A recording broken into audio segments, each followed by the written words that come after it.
Hey, thanks everybody for joining for what I really feel like is going to be a lot of fun and something unique. And that we're hoping here is a way to open up the door for conversation. So we're hosting the Get In Fellas. We're going to therapy male therapist roundtable. Excuse me. So some backstory to know why this is so interesting is across all types of specialties, and we have all types of therapists here today. It is a 3-to-1 with female to male ratio.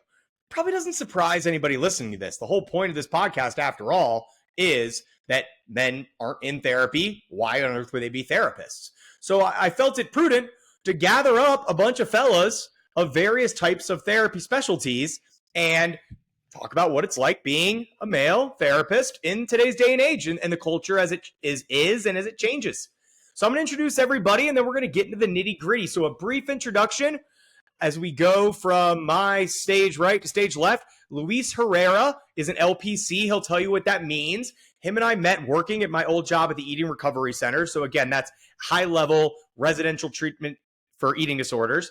Originally from Atlanta, did school in Georgia, met his now wife in Texas. She's a family medicine resident and a real gem.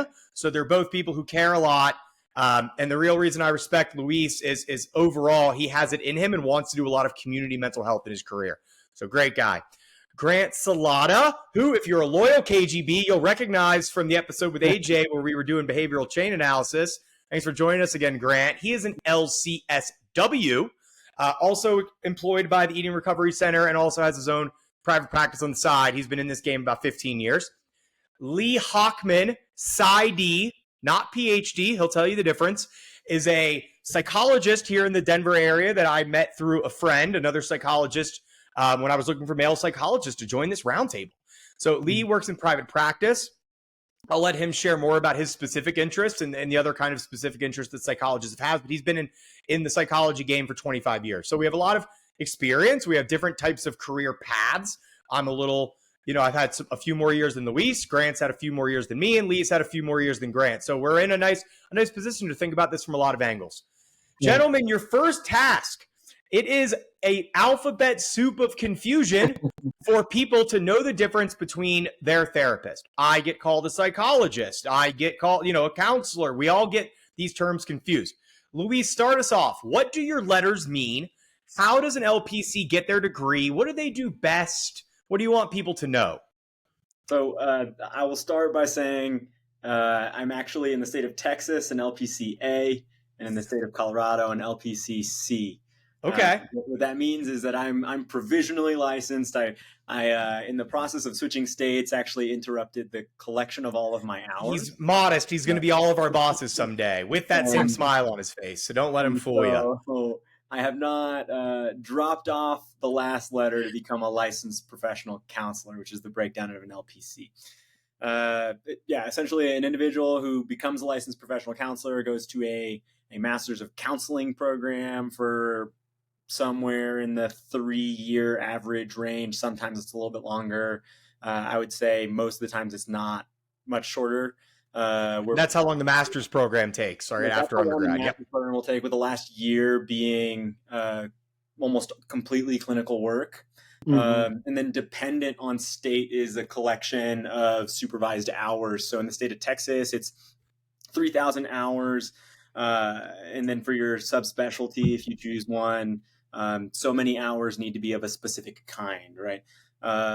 In the state of Colorado, it's 2,000 practicing hours to get the C as they look for in the social work world, but to get your C sliced off. This alphabet soup continues, y'all. I had to learn a lot from all these other specialties to be like, hold on, you do this, and then in psychologist, I don't even know how Lee will explain internship, externship. It's just a giant cluster of their training field. So, Luis, what do you think? Social workers get some different stuff. Grant will tell us about in that field. What do you think LPC's the main focus of the curriculum is, and what do you all feel you do best? What do people trend towards in LPC world? Sure. And so I actually thought a lot about each of these wedges. And so in deciding for the LPC specifically, I wanted a terminal master's to begin a career within a shorter amount of time, realistically speaking, right? My wife was a medical student at the time going to residency. And so I needed to be done with something that could build a career in less than 3 years. And so somebody that's not also- going into debt in the family, somebody actively making money. Yeah.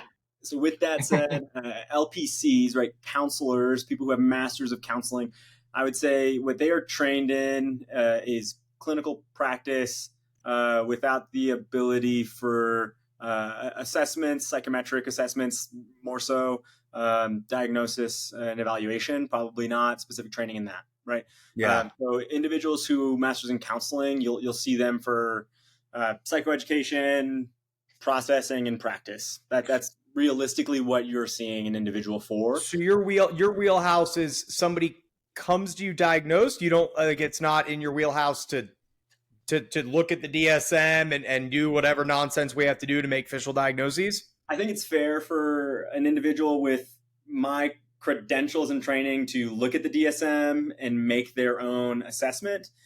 They cannot render a diagnosis, nor would I personally do so. I think it's useful as a tool to do the work that you need to do. The way that I talk to families here is, thankfully, I've got a psychiatrist as my consultative partner on my team. But I'll usually tell families a diagnosis is a tool for me, and the treatment plan that I write does not change. I'm seeing the set of symptoms, and so I'm going to treat the set of symptoms. I've talked about that a lot on the podcast already, Luis, that yes. So the DSM, if you don't know, the Diagnostic and Statistic Manual for Psychiatry, is essentially the Bible, big giant purple Bible book that we all have to prescribe by. And there's a lot of pros because the correct diagnosis can lead to the correct treatment. And also we're shifting, as we describe personality, in a lot of things based on functional impairment and what are the problems, and less so with the labels and diagnoses. So that's pretty accepted just kind of across the map in therapy world these days. So Luis, that's great. I think what I took away there was this is potentially your quickest route to get into this field. And also it's like, hey, look, I do therapy.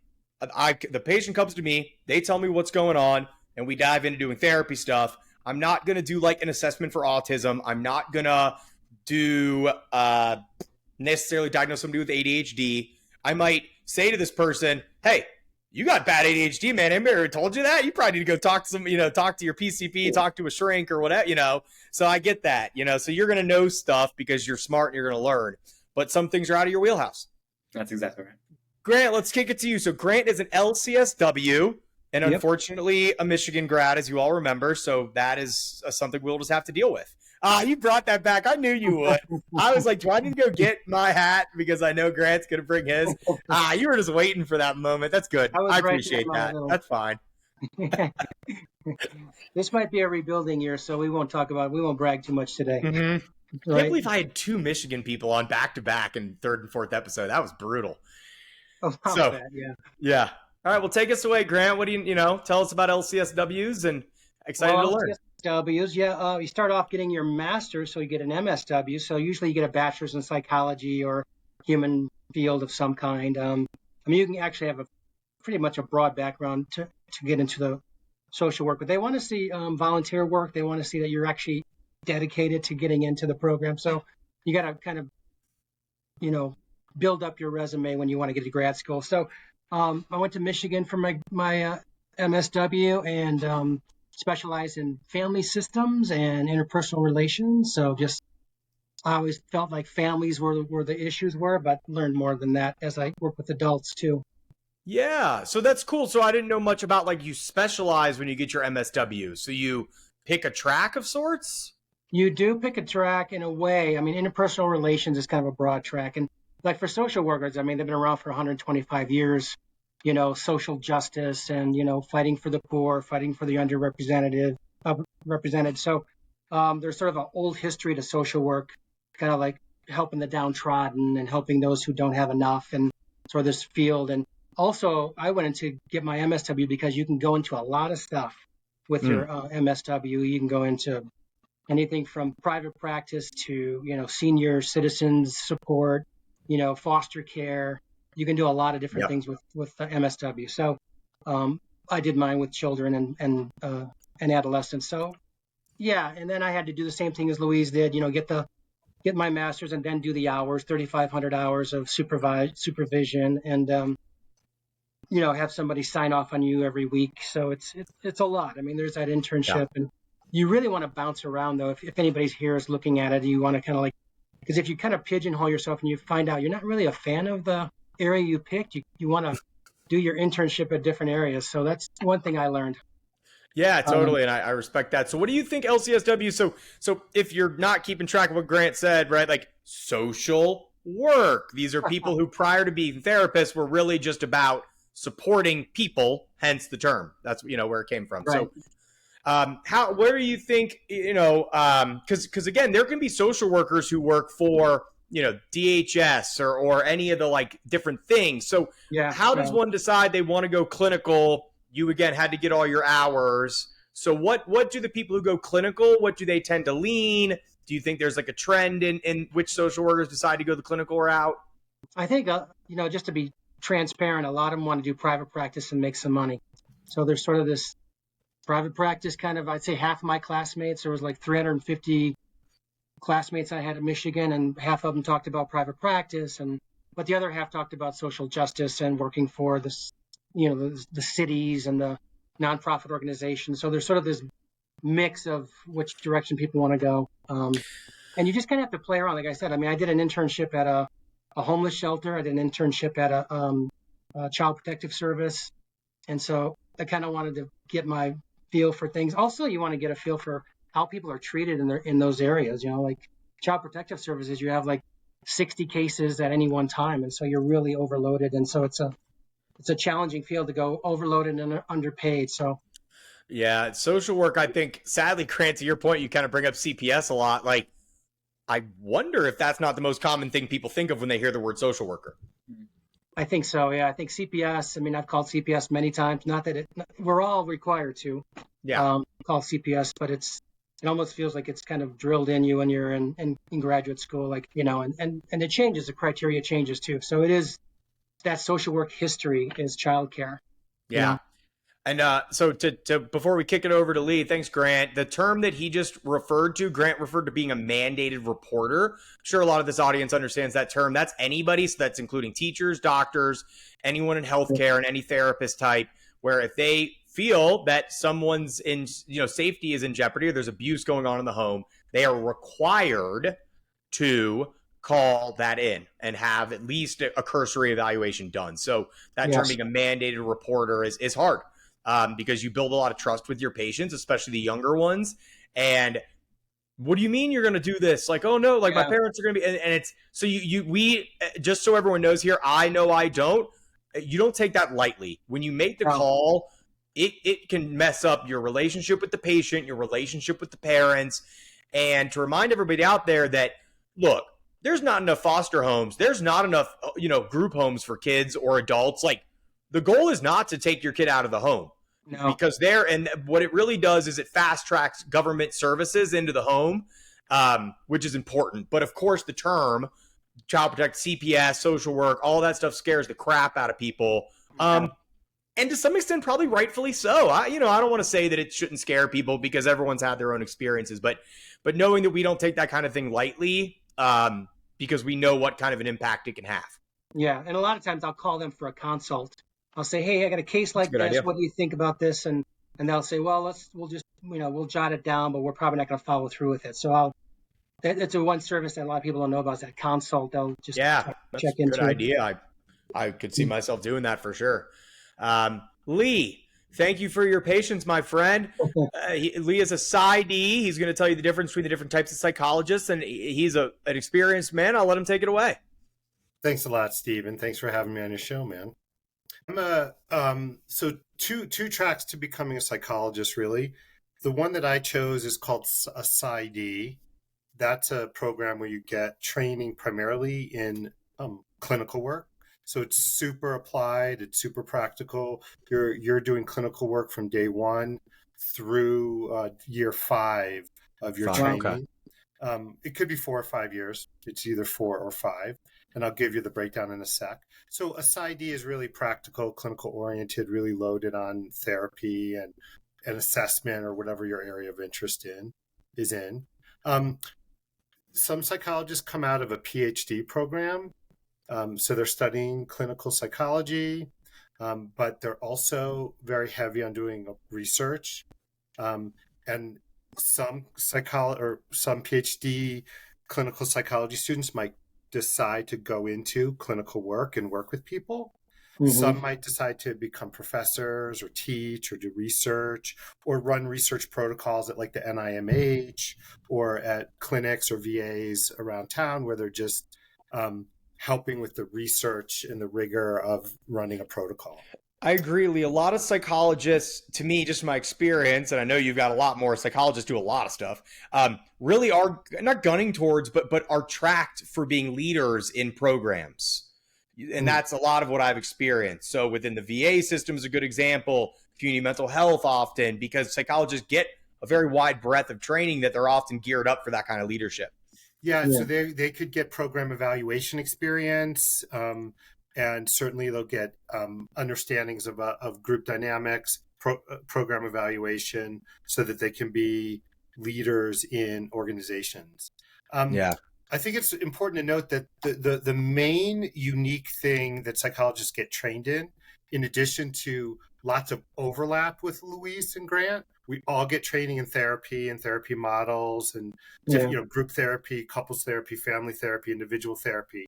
There's a ton of overlap between lots of training programs. And frankly, that's all I do is therapy these days. But psychologists get trained in intelligence testing, personality assessment, diagnosis, and evaluation. And those tend to be the IQ, the personality assessment, like MMPI, if you've ever heard of that. If you've never done your own MMPI, it's a journey. You can find a way. I don't know if you have to pay for it, but you learn a lot about yourself if you do a little Minnesota something personality inventory. Multiphasic, right? Yeah, multiphasic. Yeah. Yeah. And then psychologists, if they want to go into even a more specialization, can learn neuropsych testing, and they can bring that into hospitals. They bring that into VAs. You can bring it into public schools. The assessment skills, school psychologists. Special ed teams in the school district. So that's really the main unique or specialized thing that psychologists get trained in. But that's only a subset of psychologists really use that in their practices. Yeah. And I think everybody might, if you've got young kids on this podcast, neuropsych testing is ADHD evaluations, like real deal, not just using questionnaires, actual testing, autism assessments, and things of the like there. So that is really, again, the testing, I agree, Lee. There's a lot of people who do clinical and all over the map type of work, but I really do think of, mostly because psychologists hold that ADOS and they hold that autism testing super tight. So they haven't let anybody else get their hands on doing autism assessments in the gold standard way. Yeah. Right. And sometimes if I have a patient coming to me as an adult and they want to, ask me about ADHD, we'll do X, Y, and Z. And I tell them, look, I can't get back in a time machine to when you were 7 years old and see what you're doing in the classroom in your living room. So I may think this is accurate. I'm going to talk to I'll have your parents complete some stuff. But if it's somebody that I'm like, you really want the right answer, I'm going to send you to go get an evaluation with a psychologist. So it's a good, an important. Go back to when they were 7 in the classroom either, but right. And it's different. I know there's not as much like hard testing to do with adults versus kids. Right. I mean, all of us in this field end up with people who have been TikTok-ified into knowing they have ADHD when they just popped out COVID, anxious and angsty and depressed. So, but I see a lot of people too who like, man, I was a mess as a kid. I got in trouble all the time. Like it does fit the bill quite often also. So don't want to minimize all that stuff because I see a lot of good people in my practice who were in that exact sitch.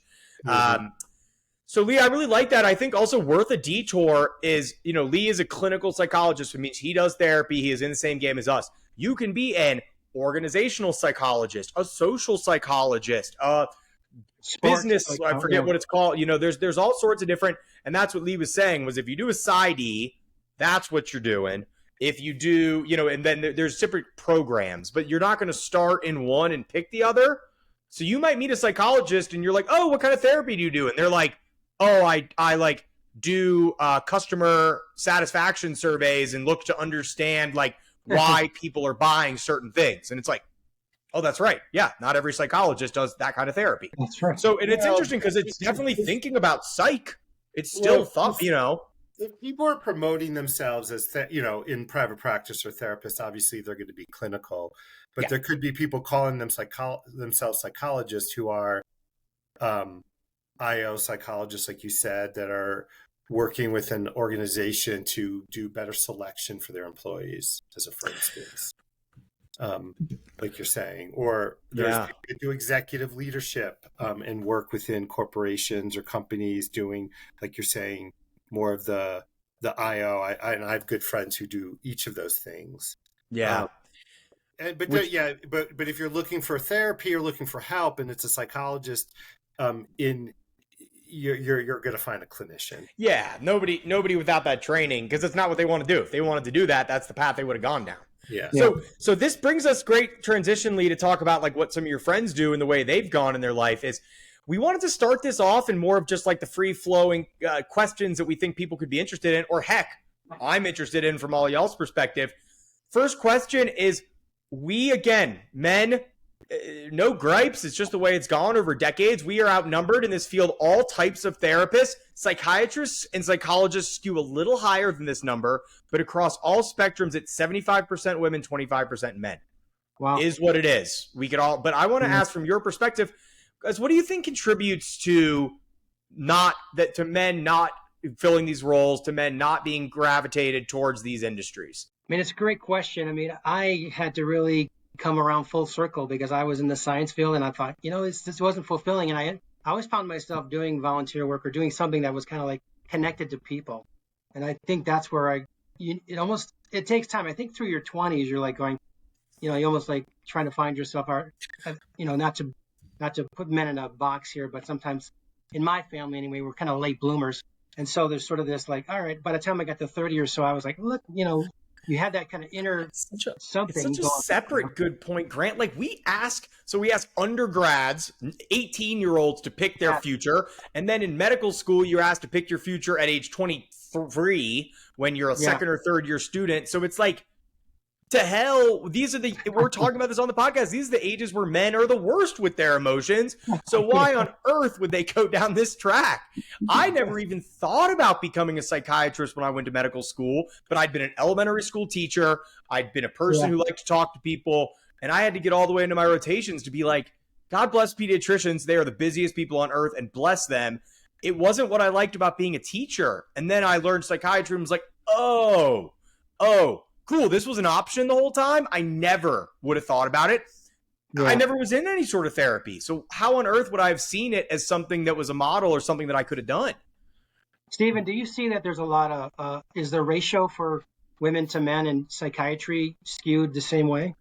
It is still higher, women to men, but it's much closer to 50-50. Okay. I'd have to look up the exact, no, I did as I formulated this idea, but it's closer. It is more women than men. It's one of the, in medical, I think might be more female medical students than male at this point, which, we could spin on forever about what the trends that would have pushed those directions and all that stuff, but not the focus here today. But yeah, and just anecdotally, my residency class was a hard split down the middle. The class after mine was actually like 8-4 men to women. Colorado speaks to that. People like doing outdoorsy things. Guys come here to want to ski, but then it all shifts. Like I'd say our residency program was probably a 50-50 split over the years.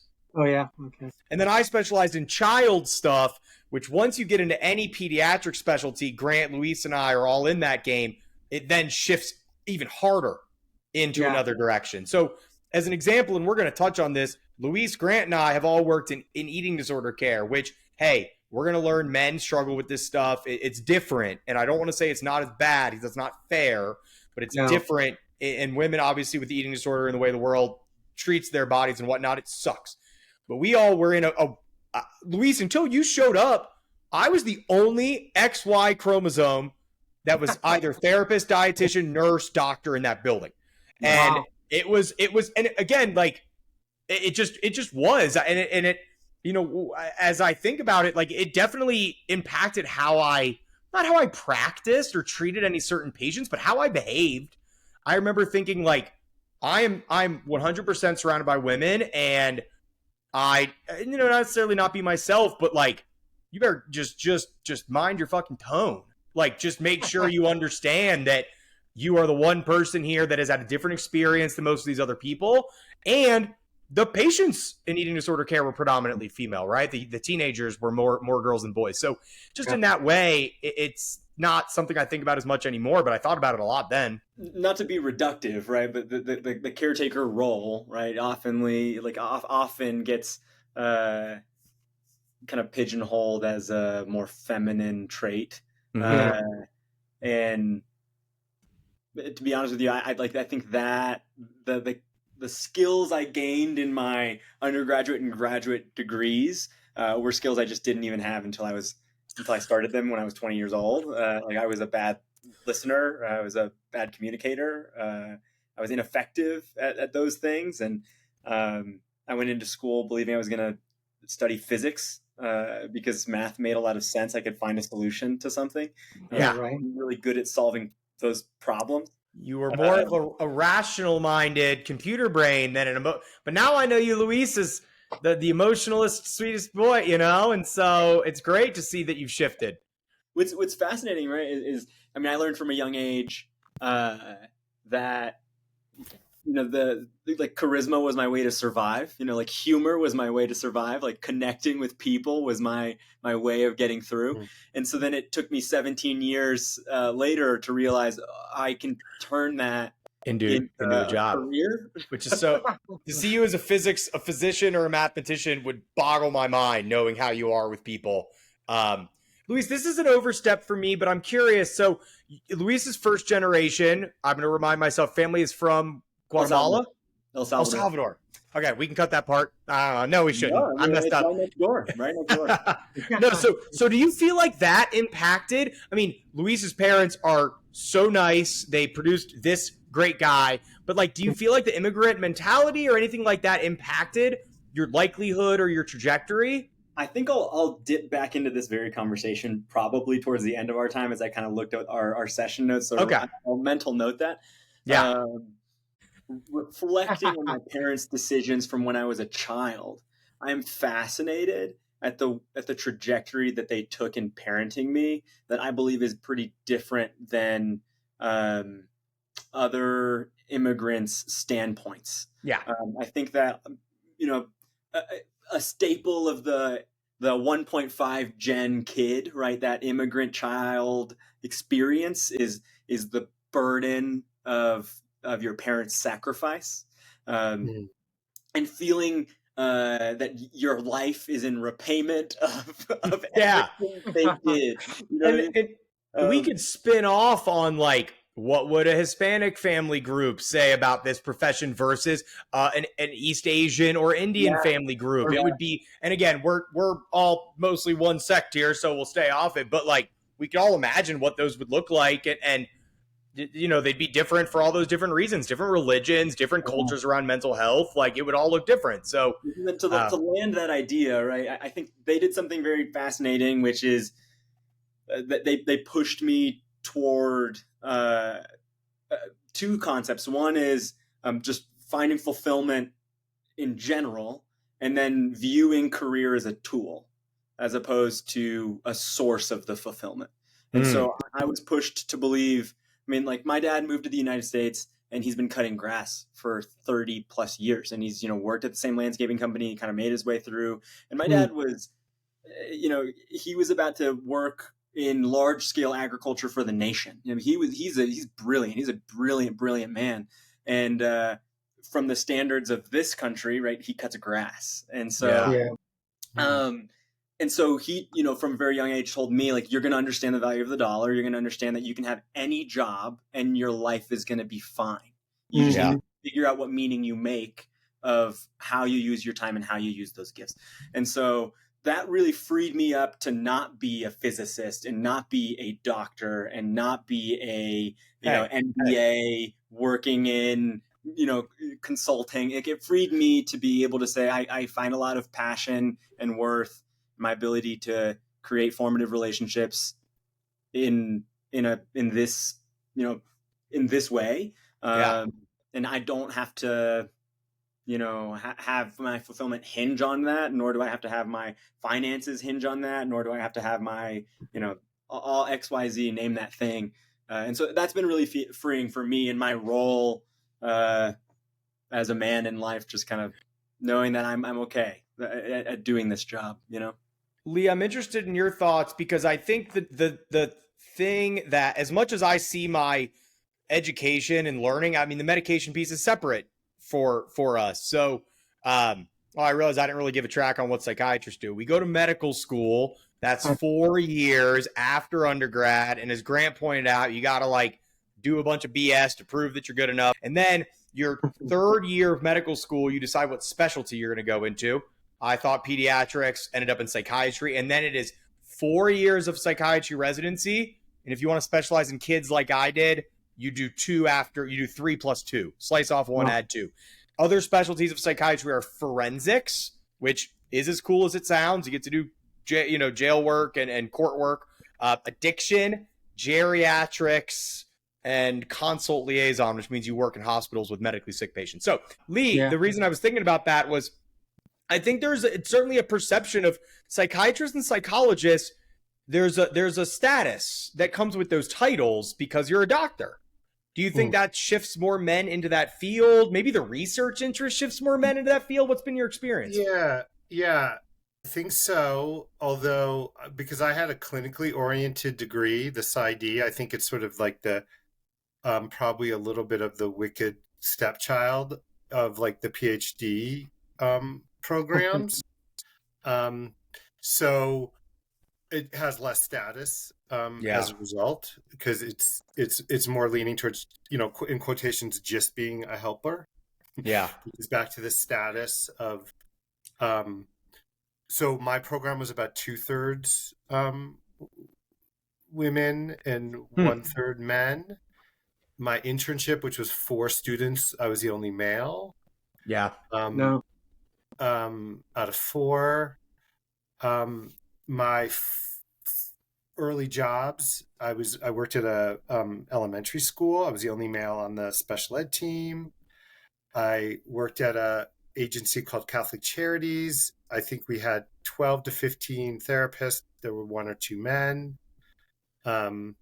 So yeah, I mean, I think I'm very used to I think it was skewed throughout similarly. Yeah, the clinical work experience. Yeah. I think Lee plus Louise, you made this good point about what is, obviously having to be attuned to your feelings, seeing yourself as like you said, Louise, a supporter, a nurturer, a parent figure is not something that young men identify with all that much when they're making their career choices. You might end up as a psychiatrist because you went to medical school like I did, because that's what smart kids do. And then you're like, oh God, being a doctor is really not that much fun anymore. Being a psychiatrist is the best. I fucking love it.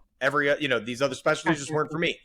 But Lee, to become a therapist, an LCSW or LPC implies you're stepping into usually an unsolvable problem. There is ambiguity. Happiness is a pursuit, not a definable nature, not a definable term if we go back 200 years, right? So that, I think, draws more men. Obviously, if you're in medical and, you're in medical school, then you get that thing. But in PhD, I just would guess that because you're doing research, there's a problem to solve. We might be able to fix a thing. It could gear more towards men. Just in terms of what's likely. I mean, I think it's an interesting point. I just don't know the numbers of what the gender sort of profile in PhD programs or are. But yeah, I would imagine that it's maybe a little closer to 50-50, 60-40.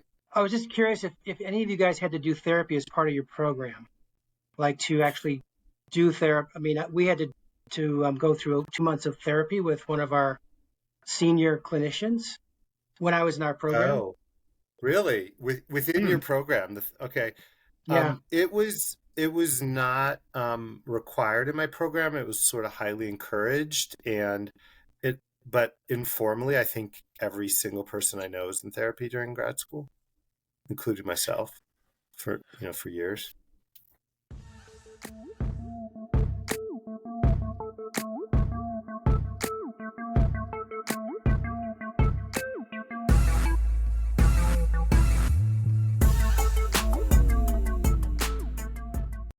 guys, we're back from a technical difficulties break. This would be in the old days where you'd slide the Looney Tunes and like Porky Pig would pop out and you'd say we're having technical problems. So just, we're figuring it out. My sound might have gotten wonky before this. We're going to do our best to clean up around that. So guys, I a lot of us have worked with eating disorders. I'm interested in what it's been like from everyone's perspective to having been a male in this female dominated space. Just being a helper, being a therapist, I do, it has been vivid and profound to see how men struggle. To speak to the purpose of your podcast and to speak to what you've been talking about throughout all of your podcasts up to now, I think in Living Color, I have seen just that disconnection would be one way I'd say it, as a sort of burden that men carry, and that we're programmed to be disconnected from emotions and feelings. Yeah, your point is really good, Lee, around like, that the contrast we're all faced with is we aren't suspected to fill these roles. We aren't expected to show up for therapy. And yet that doesn't stop the outcomes from being really bad. Touched on first episode, suicide rates, depression rates, addiction.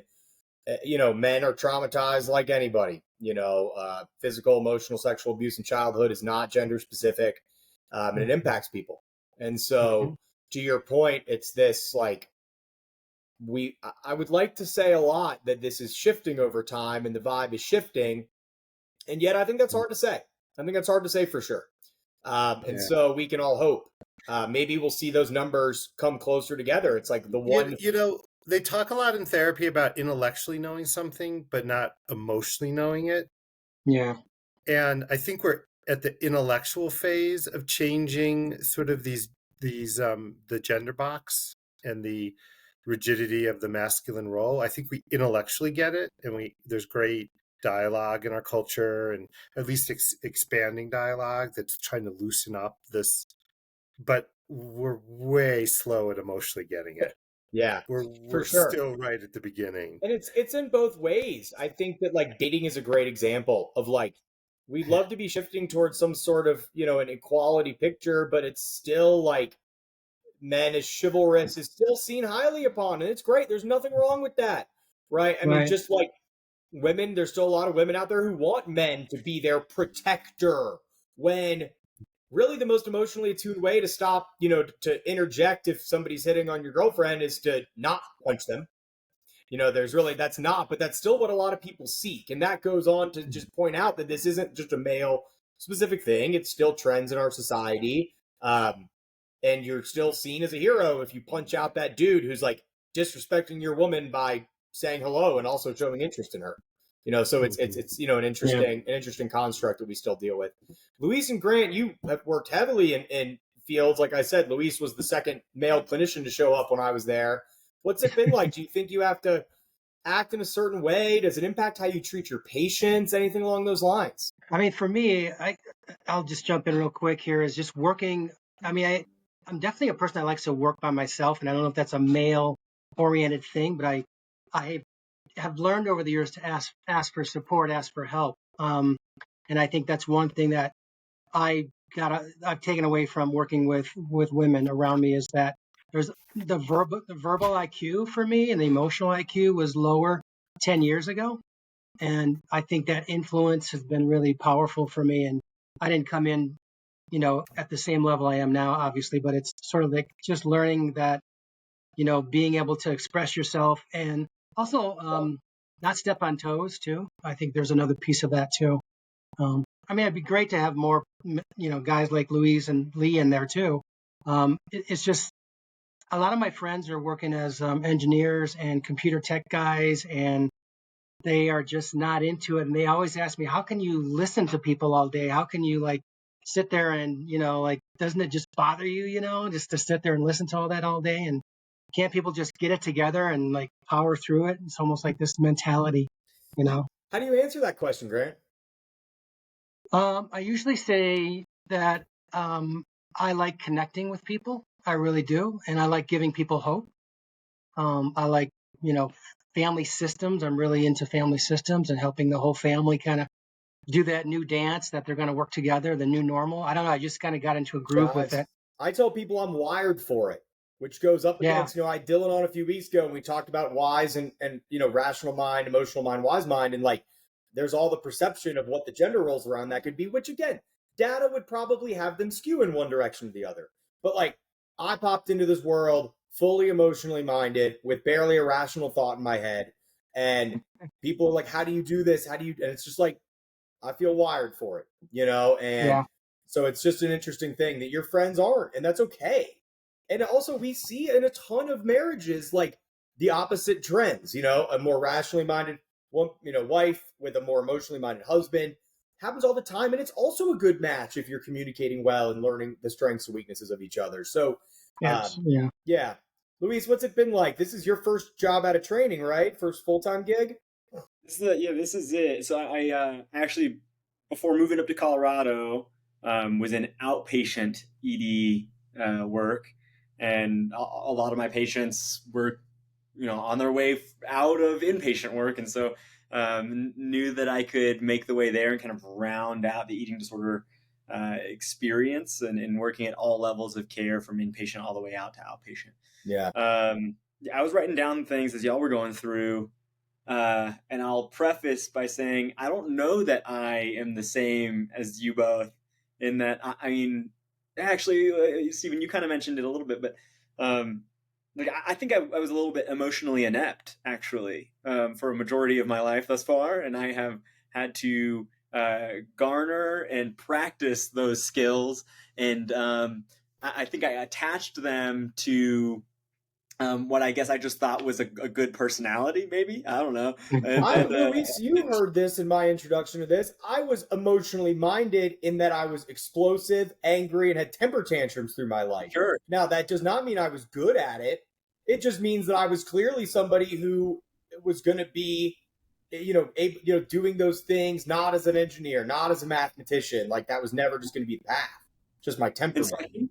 A role I found myself in, reflecting, right? A role I found myself in was the mediator of the family. And so I found myself taking on this role quite early, then realizing, I can do this with friends. I can do this with colleagues. I can do this in professional relationships. And then I realized these all have names and strategies and techniques, and in the realms of psychology through undergrad, and then in my master's degree through marriage, couple, family work that I was trained in. So So the two things that I was going to touch on was my experience of working in a female-dominated workplace. I actually spent a lot of time talking and thinking about it.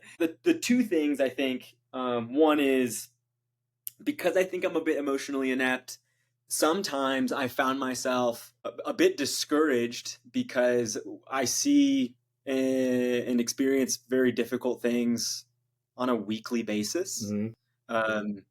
And I think my emotional breadth is actually pretty narrow. My wife also experiences a lot of really difficult things. She's a family medicine resident, and so she experiences a lot. And we'll download our days, and my download is 3 minutes long, and her download is 40 minutes long. Yeah. And she'll cry, and she will process, and I will have had something awful happen, but I just I can't feel it. Yeah. And so I think that's something I've had to learn is how do I access that feeling in the work that I do? And you'll have to keep learning it, and like that's, and I always harp on Luis being young, but it's honestly just because I love him so much. Like I talk about when I got into treatment, I was 28, 29, and I humbly and authentically say I did not cry until I was 30 years old. Okay. And now I cry all the damn time. Happy stuff mostly. Vulnerability really gets me because that's something that I struggled with through my life. Validation within family systems, all those kinds of things. And frankly, it's mostly like men showing emotion that get me, whether that was because of the Midwest and how I grew up or my own struggles. But like, it's no shock that Ted Lasso hit a strong note with everybody, right? With men. They're like, oh my God, why am I like feeling this feeling? And I'm like, well, because a man you admire, Jason Sudeikis, is up there saying things you wish you could say, but you can't say. And so that's just like a good example. Shout out our guy, Bill Lawrence, who made Scrubs, Ted Lasso, and Shrinking, all male lead emotion-led shows. So just all those shows have been struck the same note. So yeah, I mean, it's my experience in working at ERC, I think it taught me a lot about leadership, Luis, and the psychiatrists and Grant, this, that we're really running the ship, and I'm in a workspace, just to give people a mindset of what this looks like. There's probably 150 employees and maybe 75 people working at any given time. And you're the captain of the ship. And so you got to be mindful of how you treat the kitchen staff, the janitors, the counselors who are all undergrad level, the grad students, everybody. And so it really just taught me like authenticity and just being vulnerable with people. And if you do that, then you're going to put your foot in your mouth sometimes. Any of my friends know that I will. And as long as you're being true and honest and authentic, people will accept that, right? And so I'm not saying that, men don't have to keep a lid on every thought they have. I think that's kind of how it feels these days for men in some ways. It's like, hold on. I can't say anything. And it's like, well, no, you can't be an asshole and say anything you want. If you're nice and you treat people well, then people are going to give you the benefit of the doubt when you slip up and say something stupid. And so that's how I felt like my experience there really was like, okay, my first time really being a leader of people in that role. And it just taught me to be like, hey, if you can treat everybody well and just be honest, when it sucks, it sucks. Don't gaslight people. Don't do any of this bullshit that people do. A lot of leaders do, men and women. Then you're going to be able to learn and grow from mistakes because people will give you the benefit of the doubt. So I think that's the biggest thing that I learned, in that space. Yeah, it makes sense. Yeah. And sometimes you get stuck in a role too when you're in a space like that. I mean, one of my roles was the difficult parent role. Like, hey, Grant can handle these parents. Let's have him do the difficult parent role. And so I get the divorced couples and the conflictual parents and all that. That's another piece of being the only male in the building. Sometimes you get typecast as being only to do one role or one type of patient or client. And maybe that's not the case. Maybe it's just an inpatient care where, there's a rolling docket of people who come in. And so if there's one that is a certain way, so a male identifying patient comes through the door and they say that they want a male therapist, well, I'm the only one they've got. Yeah. so then, I mean, Luis, this all compounds. Male and mental health, hard to find. A male who would go work in eating disorders is damn near impossible to find, right? And to then just step into the fire that is residential eating disorders at ERC is tough. So we talk about this stuff a lot, and people have heard me touch on eating disorder work in my career. We're going to do eating disorder specific content. It could be some of these homies coming back to talk about it with us, but male aspects of eating disorder is not something that we're going to shy away from. And I'll continue to hint at like problematic exercise patterns, diet culture, all that stuff's going to be hit on as we go in the pod. So, yeah. I'm really interested, guys. This is maybe my own little self-fascination, but since we're all sharing notes as different types of therapists, when do you guys feel it's appropriate to say, I need to call a psychiatrist, we need to consider medications? What's your cue for that in your role? For me, anyways, I mean, I sometimes they'll come in with this, the patient summary, and you'll get this hint of like depression, rule out anxiety, OCD, and you'll get that, that hint, and then you start looking at it. I mean, there's questionnaires I give the questionnaires, but it comes out. But the other part, not to make it all about eating disorders, but when kids are undernourished, you get more, troubled minds, if you will. And so when they get that food on board, you might want to wait until they get that brain back up to speed before you start slapping things on them. Yeah. Medication and stuff. And they can't handle medication really if they're underweight too. No. If you don't, the medicines, not all of them, but most of them can't work if you're not getting nutritional base. So for people to know. Lee, I think you're a good example because you work with, potentially a more functional population and your patients are or aren't on meds. Do you think there's, because guys, for you all to know, I see a lot of people that aren't on medications. Even my job now as an outpatient psychiatrist, I love doing therapy. I've got 3 or 4 people I see every week that aren't on any medications. And so there's a role for that. But Lee, is there a time when you think I'm a psychologist, but maybe there's either a medication support or a question a psychiatrist could help me answer? Sure. I mean, it runs a gamut. I would say a lot of people enter therapy on medication. So they might start at a PCP or a psychiatrist and end up often on an SSRI or a SNRI. Yep. Or like Prozac, some of the Zoloft, standard Lexapro. antidepressants. Yeah, like Lexapro, Celexa, or like Wellbutrin as so I mean, I don't really so some people just come on meds and I don't really tinker. I kind of support them. I really try to understand people's attitudes and beliefs about meds and sort of use the wind in the sails. So if people have positive feelings about meds and see them as resources, you're going to get, I'll encourage them if they want to add that into their profile. Usually it's for depression. It's probably the most people who are really struggling with energy, really struggling with role functioning. That's when that's probably the strongest profile for when I'm going to encourage or look for bringing meds in. Yeah. And then obviously there's other conditions that really lend themselves to meds. Like if someone really legitimately has adult ADD or adult ADHD, we know meds really help. We know obviously if someone has struggles with either, like bipolar, schizophrenia, that things like that, really indicated, or OCD. Yeah. The other thing that I was just thinking of out of just kind of nowhere is that, like, if you send someone to the hospital for safety, it is a psychiatrist who's doing those kinds of evaluations. So outside of just medication, but Luis, you know this, Grant, like if we're deciding how safe a person is, that's going to fall on the doctor's shoulders, which is what it is. But I think there's also times when you're consulting a psychiatrist you don't think about, which is sending a person to the hospital because they, suicidal thoughts, or to Lee's point, bipolar mania or depression or schizophrenia, psychosis. So that's another role that people don't often think, like, oh, there's psychiatrists in the ER. And it's like, there sure is. Denver Health, they got a boatload of them at any time. So, and so Luis, I wonder that too, you're in that role. What do you see? Because I would always push, and Luis and I have mutual friends in common. We were never working directly together, but I wanted the therapist to feel empowered to basically do everything, or to be able to think about everything outside of the medication piece. So what is going on in this family system? What is going on in terms of the personality structure of this kid? Why are they how they are? Which is deeper kind of thinking.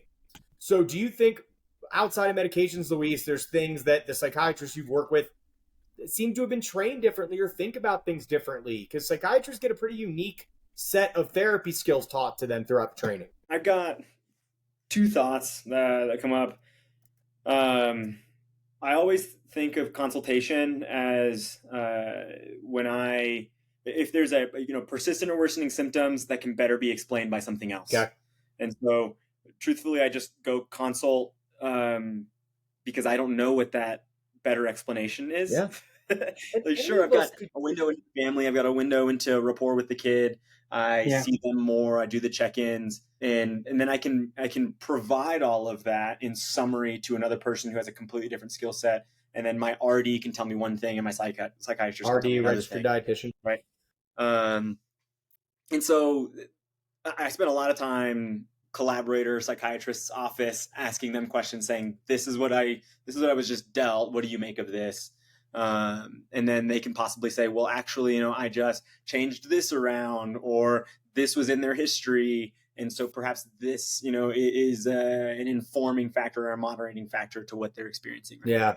Like psychiatrists are no holier than thou. I have friends who call me up and say, what do you think about this person? We get on the phone. I ask people within my company for thoughts and advice on different patients all the time. I mean, it's good, just to make sure we all point out that, like, I'm not referring to the psychiatrist as the top of the chain. It was in me and Luis's structure for safety reasons, but I'm not the only voice in the room. I feel like when I'm working with a patient, or if I'm seeing a patient who has a separate therapist than me, I want to talk to them and hear what they have to say, right? Because they've got experience, they've got knowledge that's different than mine. So I think the piece that's important, right, in this framework of inpatient care, like I can just walk 15 feet and access that person's brain. You know what I mean? That's nice. My threshold might be a lot higher. My threshold of reaching out might be a lot higher if I were in the outpatient private practice world. And at that point, I think I might have to check my own ego, right? I've got to say, okay, cool. I've developed my treatment plan, and this person hasn't gotten better. And so I can either keep going week by week and having them copay and, hoping that things change, or I can go reach out for help and see if somebody else's expertise can also be helpful to this person. Yeah. And so I think that's an important piece of what we do is we are in the work of working ourselves out of work. And so oftentimes I always think it's so interesting when therapists discharge patients because, hey, if somebody wants to keep showing up and chatting it up, I don't really like discharging people. I like knowing somebody pretty well. So, hey, but I'm crazy. I've gone every week for 6 years, so it is what it is. Like, so, but you're right. We're in the business of being out of it, or we're in the business of discharging people who've done well, which is amazing. Obviously there's a time when if people have done the good work and they're doing good in life that you got to let them fly, which is awesome. Also, it's awesome. Yeah, just to add a couple cents in there, like I sometimes I feel like a detective in my office, like just trying to find out, okay, let's see if there's some trauma history. Let's see if there's some, family discord. I mean, I almost feel like I'm checking all the boxes on, trauma, discord, family lineage stuff, so you're almost like looking at more to sort of like get a better story. So I'm always looking at improving the story or adding to the story or subtracting from the story and getting more context. Some people might have the situational depression versus, trait specific depression, right? Yeah. So biologic versus situational, the ultimate question. I want to, gentlemen, first off, this has been amazing. This is cool. And the fact that at the end of the day, the goal is all the same, which is to improve people's functioning on their pursuit of happiness, but really just better relationships, better, ways men treat themselves and treat others in the world around them. I would like to think that as a group, we are not in a profession that is considered masculine. How do each of you define the word masculinity? I can try to lead off, Sure. And then, so I think that it's culturally specific. I'll just start with that, and I hope that isn't a cop out of my answer, right? So, masculinity as a term is. I don't think there's a really fair definition for this term at all, Luis. I just don't think it's a fair term. Oh, sure. And so I think that for the culture I was raised within, my culturally specific view of masculinity is this like well-integrated self, is this kind of like death to self. If you have the capacity to put aside the ego and look for a greater sum than like your individualism, then that's pretty masculine. I think about that a lot in my partnership. Like I could continue to be like Luis, right? I continue to be me. I could continue to assert my own opinion, my thought, what I think is correct, or I could look for the greater sum of our partnership succeeding.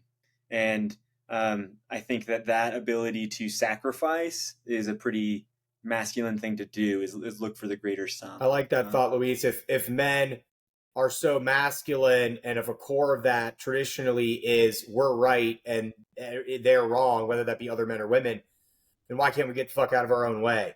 You know what I'm saying? Like it's not, that's not a recipe for success, as we know. And so I like that you're saying that being masculine, being a man really means that to you, that you should be looking to use the resources around you for the best, everything for the best scenario. How can you take stock of what you have and do the best you can with it? And that includes building up people around you and having them be at their best. That's what good leaders do. And again, everybody can be a good leader, but men as leaders don't as often look to build up those around them. That is often considered a feminine trait in leadership. Been around a while, growing up on Clint Eastwood movies and, other maybe Robert De Niro movies, but just kind of like that masculine role model growing up. I remember that, being a tough, independent person and how it's changed over the years and kind of like knocking off the edges as I've grown up and realized emotional IQ wasn't really there when I first started at all. It was more about, kind of like going it on my own and trial and error and get out of my way and I got this. Yeah. And then finding out that I was like pushing the boulder up the hill and not getting any help with it. And so I think personally I had to go through my own therapy to really kind of unravel some of that childhood stuff. Like what did I think, what was to be a man and to be masculine and what was my role to protect a woman or to protect my partner, to, keep them safe. And so I had this really strong sense about it when I was young. And then I'll kind of got scrambled as I got older. It doesn't fit. And realized, it can still fit some narratives, certainly in parts of the country and certain cultures, to your point, Luis, but like, it's increasingly not fitting the narrative. And I have a lot of respect for women that they're increasingly done being treated like shit by their men. And so bless them for pushing the direction that needs to go, which is to just treat people better. That's ourselves, other men, women. It doesn't, the children. I mean, realistically, right? The role for men in parenting over time had been to suck at it. Lee, what are your thoughts? Yeah, I agree. I still think we're in this like huge transition from what you call the traditional idea of masculinity, and which I think is still shadowing a lot of men.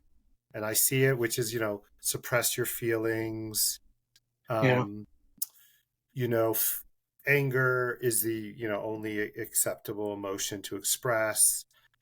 Control and self-management over expression and vulnerability. Lead, but lead in a zero-sum way often, over or against other people, not lead with or for other people. So I think all of these things that we sort of get trained to and is in the capitalist and competitive worlds in which we're just trying, where it is very much, it feels like, and we get trained that it's a zero-sum game. That somebody's gonna win and somebody's gonna lose. And so I think masculinity in this, like, kind of gets smelted in this culture of zero sum. Yeah. And so we're against other people, we're competitive, we're hierarchical, and we're thinking differently about it. So my ideal of masculinity really has to do with the balancing. So I do want to have power, but I want to have power for and with other people, not against. Yeah. And I want to have, but I want to also lead. I want to lead, but I want to lead with love in my personal and my professional life. You make such a great point there. You're like, I want to have power with people and for people. It is actually not masculine to advocate for yourself, if you can believe that, right? The traditional core experience would be shut up and take it from your boss, your football coach, your army general, your shitty asshole boss, who also had to shut up and take it forever. And that's why they're bad at being a boss now. So the core thing that men would think is masculine, which is standing up for yourself and self-advocacy, is actually frowned upon. It's really frowned upon for everybody. But men specifically, you can't talk back to somebody. You can't say, this kind of stuff. I was just to, I want to give my thoughts on masculinity and wrap up. Well, I had a friend of mine who grew up in Portland say, I think you're overstating this stuff on your podcast. Like, men are allowed to express other emotions besides anger. And I was like, buddy, you grew up in Portland. You want to take a field trip to the South, the Midwest, or the East Coast? Because it ain't like that anywhere else. So it was just funny. He's like, I don't think it's like this, like you're saying. I was like, then you gotta spend a little time not in Portland and Denver, where it's obviously still a problem, as we all know. So I'm referencing a book here by Justin Baldoni, not a clinician, an actor who just took a special interest in talking about masculinity and how it's impacted men. This book is a child version of his first book called Boys Will Be Human. He defines masculinity in the way that I prefer in this podcast and how I see it. We're going to be brave enough to reveal who we really are. We're going to be smart enough to ask questions when we don't know.